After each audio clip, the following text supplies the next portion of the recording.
নারীকে নষ্ট বলার অধিকার কোনো পুরুষের নেই, কারণ কোনো পুরুষের স্পর্শ ছাড়া কোনো নারী নষ্ট হয় না।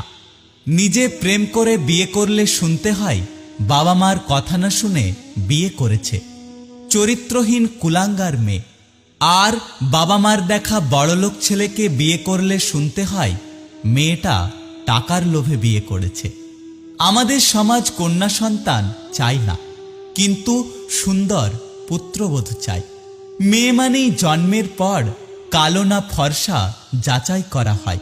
বাসি ভাতের প্রশংসা সবাই করে, কিন্তু বাস্তবে খোঁজে বিরিয়ানি। তেমনি এই সমাজে কালো মেয়ের প্রশংসা সবাই করে, কিন্তু বাস্তবে খোঁজে ফর্সা নারী। আসলে যে মেয়েটা আপনার বুকে ঘুমায় সেটা আপনার কন্যা, আর যে মেয়েটা আপনার পাশে ঘুমায়